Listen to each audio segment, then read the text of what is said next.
तो सबसे पहले हम लोग बात करते हैं यहाँ पे टाटा ग्रुप के स्टॉक ट्रेंड को लेकर। गोल्डमैन सैक्स की रिपोर्ट आई है, न्यूट्रल की सलाह दी है, 550 रुपये प्रति शेयर के भाव का इन्होंने लक्ष्य दिया है।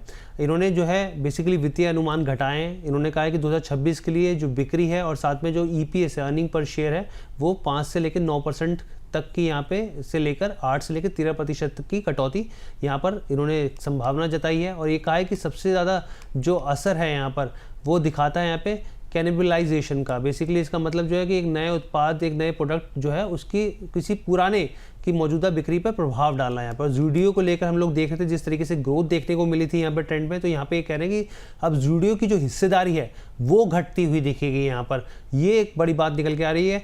और साथ ही इन्होंने कहा है कि 2035 तक जूडियो जो है वो इस बाज़ार में, इस मार्केट में 5% तक की हिस्सेदारी हासिल कर सकती है। लेकिन अभी जो पिछले वित्त वर्ष अभी सिर्फ 1.5% के आसपास है और जो धीमापन है वो जूडियो में आगे देखने को मिल सकता है। अभी जो स्टॉक है 5201 के ऊपर ट्रेड कर रहा है, 5500 का लक्ष्य दिया लेकिन न्यूट्रल का दिया है। साफ तौर पर कहा है कि दबाव देखने को मिल सकता है, लंबे समय के लिए एक सीमित दायरे में कारोबार करता हुआ देख सकता है यहाँ पे। गौरव सर, ट्रेंड को लेकर क्या सलाह रहेगी आपकी? पिछले कुछ क्वार्टर्स से जो ट्रेंड के रिजल्ट्स हम ट्रैक कर रहे हैं उनके अंदर एक फ्लैटिश मूव नजर में आ रहा है। बाय फ्लैटिश मूव मैं ये कहना चाहता हूं कि ग्रोथ उस तरीके से नहीं दिख रही है। नंबर्स ऑल्दो इनलाइन से आ रहे हैं but growth is somewhere missing. तो उसी वजह से यहाँ पे शेयर के अंदर प्रॉफिट टेकिंग और बिकवाली का दौर चल रहा है। अगर हम प्राइसेस की बात करें तो पिछले कुछ क्वार्टर से इसके प्राइसेस में अच्छी गिरावट देखने को मिली है। लास्ट ईयर अक्टूबर में अपने पीक के नजदीक था 8000 प्लस लेवल्स पे। करंटली ये स्टॉक लोअर हिट कर रहा है, 5200 के करीब ट्रेड कर रहा है और उसका रीजन है lack of growth in terms of sales volume. बिल्कुल, जूडियो का जो चीज़ें हैं, हालांकि वो क्लैरिटी मिलेगी। जो लोगों से चर्चा होती है तो थोड़ा सा फुट स्टेप है वो भी थोड़े से कम होते हुए दिख रहे हैं यहाँ पे जूडियो को लेकर। दूसरे जो ब्रांड्स हैं वो आगे मार्केट शेयर गेन करते हुए दिख रहे हैं। इसके बाद यहाँ पर एक और ब्रोकरेज की report I union bank of India के ऊपर। यहाँ पर एंटिक स्टॉक ब्रोकिंग की रिपोर्ट है, खरीदारी की सलाह दी है, 170 रुपये का लक्ष्य दिया है। अभी जो स्टॉक है वो 143 के आसपास यहाँ पर ट्रेड कर रहा है। इनका कहना है कि पिछले 2 साल से यूनियन बैंक ने लगातार 1% से ज़्यादा की रिटर्न ऑन एसेट यानी कि ROA दे रहा है। चालू वित्त वर्ष में मार्जिन पर दबाव के बावजूद उम्मीद है कि बैंक जो है वित्त वर्ष 2026 से लेकर 27 में भी 1% ROA बनाए रखेगा। हालांकि लोन जो डिस्ट्रीब्यूशन की ग्रोथ को लेकर संभावनाएं थोड़ी कमज़ोर हैं, लेकिन ये इनका मानना है कि वित्त वर्ष 2027 के अनुमानित प्राइस टू बुक वैल्यू पर सिर्फ 0.85x के सस्ते वैल्यूएशन पर ट्रेड कर रहा है। इनको स्टॉक जो है वो सस्ता लग रहा है और इसलिए इन्होंने यहाँ पे खरीदारी की सलाह दी है। प्रदीप सर, आपके हिसाब से यूनियन बैंक के ऊपर क्योंकि बहुत सारे जो निवेशक है सरकारी बैंकों को लेकर काफ़ी बुलिश रहते हैं, आप कैसे देख रहे हैं इसको? देखिए, मैं भी बुलिश हूँ। द प्रॉब्लम इज, आप देखेंगे जितने भी PSU बैंक्स है ये जी। इजीली चलता नहीं है। 6-8 महीना 9 महीना चलेगा नहीं और 15-20 दिन में 1 महीने में चलता है। अब देखिए 143 के आसपास चल रहा है as per the technical parameters. मुझे लगता है कि एक बार स्टॉक्स आपको 130 से लेके 132 के आसपास मिल सकता है। तो अगर मिलता है उस केस में आप बाय कीजिए, क्योंकि जो 200 वीकली मूविंग एवरेज है ना, वो 200 वीकली मूविंग एवरेज है ऑलमोस्ट 124 के आसपास। सो मुझे लगता है 130 132 के आसपास एक ideal fair valuation buying zone हो सकता है। तो उस केस में बाय कीजिए with a target of then 170। अभी करेंट जोन से एक बार अवॉइड करने का सलाह होगा, क्योंकि बैंक निफ्टी भी देखिए थोड़ा वॉलेटाइल है। जी। और मुझे लगता है कि एक बार बैंक निफ्टी 7000 के आसपास चल रहा है। अगर कभी भी एक बार आपको यहाँ से 1000 पॉइंट 800 पॉइंट का डीप मिलता है, थोड़ा बहुत आपको और नीचे मिलेगा। बाकी PSU में रैली अभी आया नहीं। मुझे लगता है कि नेक्स्ट अगर मार्केट को बैंक निफ्टी को ऊपर लेके जाना है तो PSU and obviously private bank दोनों में ही बाइंग पॉसिबिलिटीज हो सकता है, फॉलो अप बाइंग आएगा। लेकिन एक बार वेट करके जाइए 142 143। मुझे लगता है कि एक बार थोड़ा आपको डीप मिलेगा 133 से लेके 130 के आसपास, तब आपको बाई करना सही होगा। ठीक है, यहाँ पर एक सवाल हम लोग लेते हैं। आनंद केसरी जी का सवाल है डी लिंक इंडिया के ऊपर। इन्होंने 200 शेयर ले रखे हैं 567 के भाव पर। भी स्टॉक जो है 515 रुपये पे गौरव सर ट्रेड कर रहा है। यहाँ पे ये जानना चाह रहे हैं क्योंकि महंगे ऊपर के भाव पे इन्होंने खरीदारी करी है 567 पे और स्टॉक है अभी नीचे। क्या सलाह रहेगी सर, बने रहने की या फिर निकल जाने की?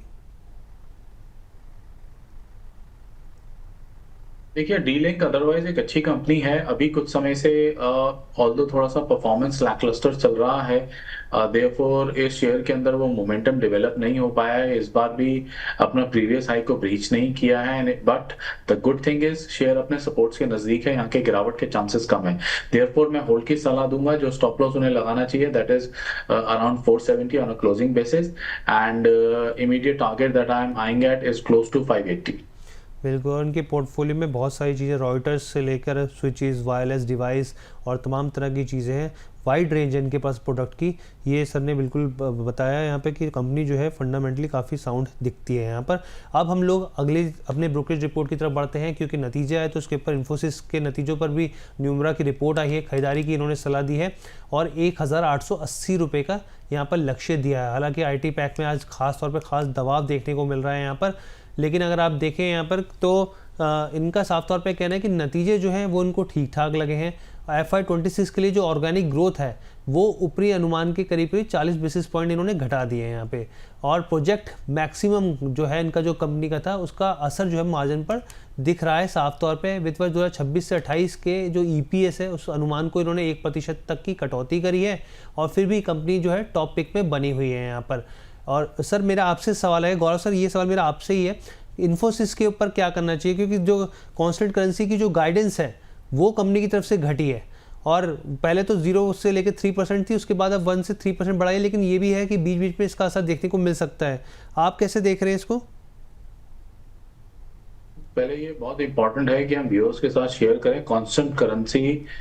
ये जो फाइनेंशियल टर्मिनोलॉजी यूज होती है इसका अर्थ क्या है, इसका मीनिंग क्या है। जी सी companies like Infosys IT sector में ऑपरेट करते हैं, और इस टाइप के एक्सपोर्ट ओरिएंटेड बिजनेस कंपनीज के अंदर करेंसी का एक खासा इम्पैक्ट होता है, because they do not have any kind of limitations. They are selling their IT services to China, Russia, Australia, Singapore, European Union, UK, America, everywhere in the world। और किस country के साथ क्या प्लानिंग के साथ काम हो रहा है, ज्यादातर ट्रेड्स US डॉलर्स में होते हैं, कई केसेस में यूरो में डील हो रही है, चाइना अपनी करेंसी में भी अक्सर डील करते हैं। तब उस केसेस में and they are long term deals as well, कई डील्स आज ही साइन हो जाते हैं और वो 5-5 साल के लिए होते हैं upfront. Therefore they keep getting in their revenues every now and then. और अब करेंसी का जो चेंज ओवर होता है, यानी कि करेंसी को कन्वर्ट किया जाता है अपनी डोमेस्टिक करेंसी में, तब उनके नंबर्स को रिफ्लेक्ट किया जाता है। तो कई केसेस के अंदर इस चीज का बेनिफिट मिल जाता है करेंसी कन्वर्जन में। कभी कभार वो बेनिफिट उस तरीके से नहीं हो पाता, थोड़ा सा उसका डिक्लाइनिंग पॉइंट भी आता है। देयरफॉर कभी भी किसी कंपनी को हम एनालाइज करते हैं तो ये बहुत इंपॉर्टेंट होता है कि जो कंपनी इस तरीके के बिजनेस में है उसको हम निगेट करें कि इनका करेंसी कन्वर्जन की वजह से क्या इंपैक्ट आया है, और जो एक्चुअल कोर बिजनेस पे जो रेवेन्यू फ्रंट पे जितना नंबर्स आए हैं उसके हिसाब से एनालाइज करें, क्योंकि वही गोइंग फॉरवर्ड उनकी आगे की ग्रोथ ट्रेजेक्टरी को क्लैरिफाई करेगा। Therefore that is constant currency जी टर्मिनोलॉजी। अब इसका इम्पैक्ट जो उन्होंने कहा है, आई थिंक ये कोई लॉन्ग लास्टिंग इम्पैक्ट नहीं होता है। if any negativity is getting coming out of this factor, तो हमें उसको इग्नोर करना चाहिए, स्पेशली अगर हम medium to long term investor हैं। अगर ट्रेडिंग पर्सपेक्टिव के हिसाब से देख रहे हैं तो इन्फोसिस अभी उस प्राइस पॉइंट पे है ही नहीं कि उसको हम ट्रेडिंग पर्सपेक्टिव से कंसिडर करें। There is a lot of volatility and a lot of uncertainty in this space. तो हमें सर्टेनली IT कंपनीज को अभी अगर काम करना है तो we have to look them from a medium to long term perspective. ठीक है सर। यहाँ पर हल्दर सर, क्योंकि मेरा सवाल कि बहुत सारे जो रिटेल निवेशक है वो बहुत सारे स्टॉक में फंसे हुए हैं, और JP पावर की अगर मैं बात करूँ आपसे, क्योंकि लगातार खबरें पीछे इसको लेकर बनी हुई हैं यहाँ पर कि जो अडानी की तरफ से यहाँ पर जो सबसे बड़ी बिड लगाते हुए दिखे हैं, यहाँ पर सबसे बड़े बिडर के तौर पर उभरे हैं यहाँ पर JP पावर में। अभी आप किस तरीके के सेंटिमेंट्स देख रहे हैं? मैं अभी कोई पॉजिटिव मोमेंटम इसमें नहीं देख रहा हूँ, और बीड है, वो कंफर्मेशन नहीं है। जितना चलना था हो चुका है। हमने देखा कि 16-17 से लेके नॉन स्टॉप मतलब ऑलमोस्ट 27 तक गया था, और उस दिन भी हमने बात किया था कि 26 में एक स्टॉप लॉस मेंटेन करना बहुत इंपॉर्टेंट है। तो जिन्होंने 26 में निकल गया तो उनके लिए तो बहुत ही अच्छा है। बाकी 21 में भी बाई नहीं करना चाहिए, मुझे लगता है कि और डाउन साइड इसमें पॉसिबल है। बाकी जो है, अगर अदानी टेक ओवर करते हैं उसके बाद सस्टेनेबिलिटी कैसे होगा, मैनेजमेंट पे कौन आएगा, उसके बाद रेवेन्यू मॉडल क्या होगा, एक बार देखने के बाद यहाँ पे कुछ व्यू बनेगा। फिलहाल अभी तो अवॉइड करना है, फ्रेश बाय नहीं करना है इस काउंटर पे। ठीक है, अवॉइड करना है, फ्रेश बाय नहीं करना है। एक आखिरी कंपनी हम लोग लेते हैं ब्रोकेज के रडार पे, कौन सी थी, वो थी परसिस्टेंट की बात कर लेते हैं यहाँ पे। बर्नस्टीन की रिपोर्ट है, आउट परफॉर्मेंस की रेटिंग दी है इन्होंने और जो लक्ष्य है वो 6,300 रुपये प्रति शेयर के भाव का इन्होंने टारगेट जो है वो दिया है। इनका साफ तौर पर कहना है कि जो तिमाही नतीजे हैं वो अनुमान के मुताबिक रहे। रेवेन्यू में Q-on-Q यानी कि क्वार्टर ऑन क्वार्टर बेसिस पे 3.3% और साल दर साल के हिसाब से 18% की बढ़ोतरी देखने को मिली है। BFSI सेगमेंट जो है इनको काफ़ी पॉजिटिव लगा है। यहाँ पर हाईटेक जो है उसमें भी 4% की एक अच्छी ग्रोथ देखने को मिली है, लेकिन जबकि हेल्थ केयर जो है यहाँ पर सेगमेंट है उस पर दबाव देखने को यहाँ पे मिल रहा है। मैनेजमेंट ने मंदी के कारण प्रोजेक्ट शुरू होने में थोड़ी सी देरी की बात ये मानी है साफ तौर पे, और कहा है कि वित्त वर्ष 27 तक जो है $2 अरब रेवेन्यू को जो अपना इनका टारगेट है वो दोहराया है। और हाई वैल्यूएशन को देखते हुए यहाँ पर ये चीज़ें आज हम देख ही रहे हैं कि स्टॉक में ज़बरदस्त पिटाई देखने को मिल रही है। प्रदीप सर, आपके साथ से परसिस्टेंट सिस्टम्स में क्योंकि ये सेगमेंट अलग से भी जाता है, तो एक बार आप रिपीट कर देंगे बात को। देखिए मुझे लगता है कि निफ्टी आईटी तो आप देखेंगे एग्जैक्टली बहुत नीचे है, ऑलमोस्ट 46,000 के आसपास टॉप बनाया था, टॉप बनाने के बाद अभी 36,000 के ऊपर चल रहा है। तो मुझे लगता है कि जिस तरीके से जियो पॉलिटिकल टेंशंस है और आईटी पैक में रिजल्ट खराब आ रहा है, इसमें और थोड़ा नीचे पॉसिबिलिटीज है। अब देखिए पर्टिकुलर इसी स्टॉक की अगर हम बात करेंगे 5,140 के आसपास अभी चल रहा है, जो जैसा कि अभी मैंने थोड़ा टाइम पहले भी बताया, मुझे लगता है कि एक बार 4,750 4,800 मुझे लगता है कि इजीली पॉसिबल है। तो कभी भी उस जोन पे आता है सो आप बाई ऑन डीप कीजिए, उस टाइम पे आप ऐड कीजिए, फ्रेश बाई भी करके जा सकते हो, लेकिन स्टॉप लॉस आपको 4,500 के आसपास मेंटेन करके जाना है।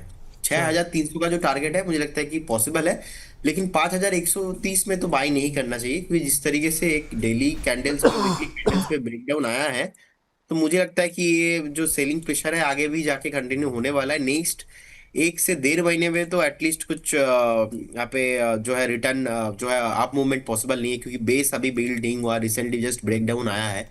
तो 3 अलग अलग फेज रहता है, पहले तो ब्रेकडाउन, उसके बाद थोड़ा बहुत कंसोलिडेशन होगा, उसके बाद जाके यहाँ पे ब्रेकआउट पॉसिबल है।